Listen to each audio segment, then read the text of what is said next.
I shoot basketball, I like to not hit the rim. Yeah. Okay. Because if I'm not hitting the rim, then it's just pure and it feels so good to me, right? All I hear is the silky net splash. Okay. And so I like to play with a game called Around the World. Are you familiar with Around the World, Cameron? I am. Yeah. You start on one side of the key and you make a shot and you take a few steps back and another shot. Then you go to the free throw line, then the top of the key, and then back to the free throw line and then around the other side. And so Yep. you're really in this little game of Around the World, you're hitting the shot from pretty much everywhere on the court, right? If you just extend those points. And my goal when I do it is not to make the shot, it's to make the shot without hitting the rim. And so I will shoot from 5 feet over and over and over until I don't hit any rim anymore. And it's just pure splash. Okay. Now I'm not Wow. expecting to make them all. And I realize there's room for there. I'm going to miss some, Sure. but my goal is to go around the world, uh, only missing once. Right now, I'm going to take credit when I make it and do hit the rim, but it's not really what I want. Right. Sure. So I want to count that as success because I made the basket, but I also want to improve upon that to where I don't even hit the rim. Right. And what ends up happening is I can go back and forth and back. And I've been doing this since, by the way, I was 11 or 12 with my little brother. We used to play around the world and we would tape off the front half of the rim. We'd put duct tape over the front half of the rim so you had to Just shoot it in the the back. little bit so that the ball barely goes in, right? Barely goes in. You had to shoot a Yeah. perfect shot because we played around the world so much as kids that neither of us would miss and we would do it for an hour and nobody would win. And so we thought we got to make it harder, right? And so we couldn't find a smaller rim, so we just taped it off. Yeah. And what this did for us is it made us even more accurate, right? But now I can't go to the Y and tape off half the rim. So I want to reproduce it however I can, right? And so I was telling this kid, your goal is to, each shot is to go in without touching the rim. Now, the interesting thing about that is it forces you to shoot differently. You got to shoot a Yeah. higher arc Much higher arc. Yep. because if you don't, right, the higher arch means the basket is bigger, right? That This is all. that's going to really help with your fundamentals. Your follow through is going to be much nicer as well, just because you have to do a higher arch. Yeah. Oh, and interesting. So just by doing that one thing, your whole body is going to get into a better mechanical position Yes. when interesting. And so then you force your body to develop the muscle memory of being precise. Yes. Now you're that one activity, but nobody asked me, Cameron. Nobody asked me, right? People say, you're a good shooter. I'm like, yeah, I'm waiting for them to. I'm not going to give you advice unless you ask, Yep. right? That's my rule, and I know I don't always adhere to that, but when it comes to basketball, that's what I do, right? That one game there, without hitting any rim, forces you to do a lot of things that are good habits to build, right? And you have to Yeah. do it without jumping. You have to do it standing still, right? So you have to put your feet in the right position. As you move farther away from the basket, you learn you have to bend your knees and you have to use more of your Oh, body and body. less of your Yeah. arms. So what ends up happening is you start to develop muscle memory for all these great things that are going to make you a great shooter Yeah. just because of this one little game, right? This simple game. Now I can see you're starting to think, holy moly, I'm telling my kids this, right? But they won't Yeah, but listen. not about basketball. Right. Yeah. I'm Yeah. thinking, so this comes back to how, every interaction that we talk about, we want to have the spirit of love. That's missing the Hmm. rim because you can do the right thing with the wrong attitude. And you get the Right. point for it. It went through the hoop. Your kid got to school. You got to work. But if you do it with the spirit of love, it forces everything else to align so that then it's a clean shot. It's a swoosh and it snaps that bottom of the net and is very satisfying. And then when you might be drained because of life just beating you down, And when you're presented with something that you have not anticipated and you could not have because it's brand new, something, a new behavior, a new horrible, tragic event, this, if you can have been practicing and practicing the spirit of love in those times where you're able to plan and decide and then act, when that thing hits you, your body and your mind hopefully will have developed a memory so that then it responds in the spirit of love and you do not damage the other person or yourself through your instinctual response. That Yeah, you're right. is interesting. Muscle memory is what it's muscle and emotional memory, right? It's all the it's becomes kind of the core. So here's another step that I think you'll find interesting. Okay. After I start every time I go to the gym, I play around the world for probably 20 minutes before I even start shooting. Okay. Because I want to swish everything all the way around. And if I don't, I keep doing it until I am comfortable that I'm warm and my muscle memory is there. Then what I do is I'll throw the ball off the walls and catch and shoot from all over the court from 10, 20, 30, 40 feet. And I'm playing these little games with myself and I'm even counting down 3, 2, 1 as I catch a ball, right, to simulate end of game situations, right? I'm doing all these Right. things. But what happens to me is I'm an older guy. I'm not in the best shape. And after I've thrown the ball off the wall and caught it and run and jumped and all this stuff for quite a while, I get really tired, right? To where my legs start to hurt, my back is aching. And so what I do at that moment is instead of sitting down and resting, I go back to playing around the world, standing still, because what it does is allows me to rest my body, but also continue to put myself through those paces When in you're a tired. heightened tired state, right? Yeah. I'm too tired to keep throwing the ball off the wall because I don't want to. I don't want to hurt myself, right? I Sure. got bad knees and I don't want to go too far. But I don't rest by sitting down. I rest by taking free throws and walking around just playing around the world again. And then when I Yep. get my energy back, because that's not very strenuous, I go back to doing that again. And it's just like this little game I play. And what it does is it teaches me a couple things, right? Is we got to rest sometimes, right? Hmm. But we can still rest in a spirit of love, right? It doesn't mean Yeah. shutting everything down. I don't want to shut down and go sit on the bench and get cold, and then the adrenaline's gone, and then my knees are hurting so bad I can't get up. I want to stay in that, in that moment, but rest in that moment, right? Yeah. And when you talked about in the spirit of love, it's amazing to me. One of the things I've noticed about me, and I think other people have noticed this too, that I've worked with, is when you face a challenge, if you're stressed out and overwhelmed and discouraged and frustrated, it saps your energy. It'll ruin you for the rest of the day sometimes.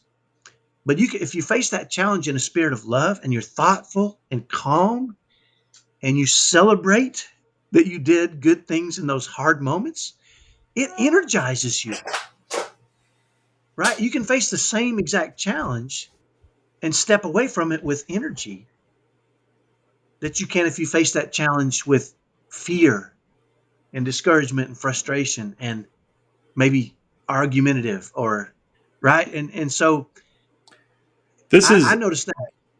Yeah. you just said something earlier that the idea that when you get tired and you're ready to throw in the towel, okay, so here's, I learned something after my car accident a year ago, last April, and that is, if you do not move, if you go to inaction to allow healing, everything else gets worse. You might be protecting that thing that's hurt, but everything else gets worse.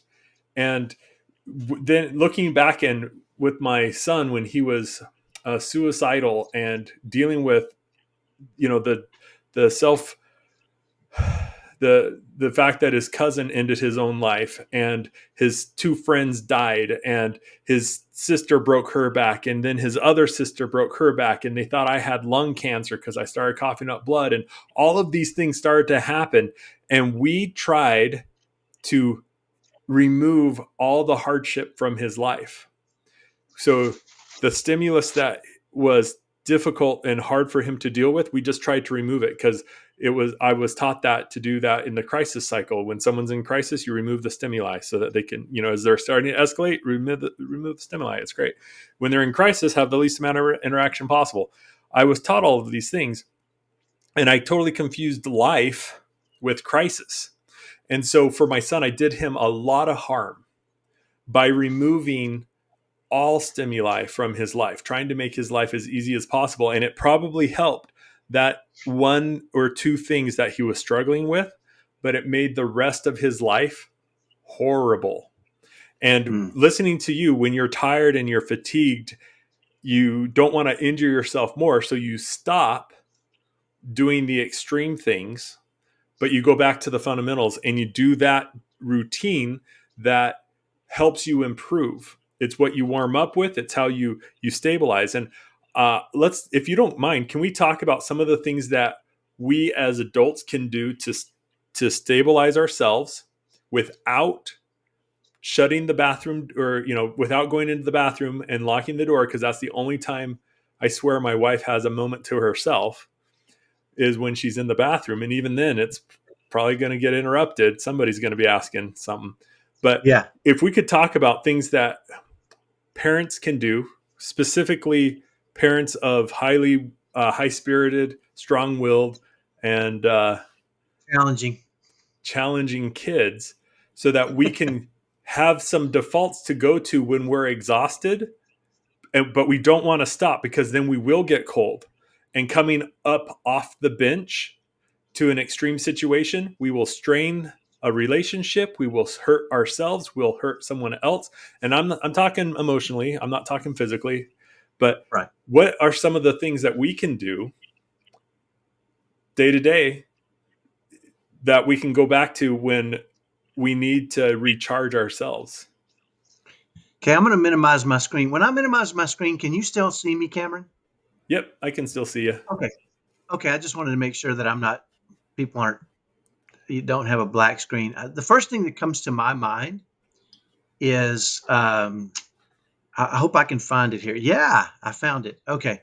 So I'll share with you something my wife did that I thought was genius. Okay. And the outcomes that she got were genius. Okay. And I noticed the outcomes and I said, "What are you doing?"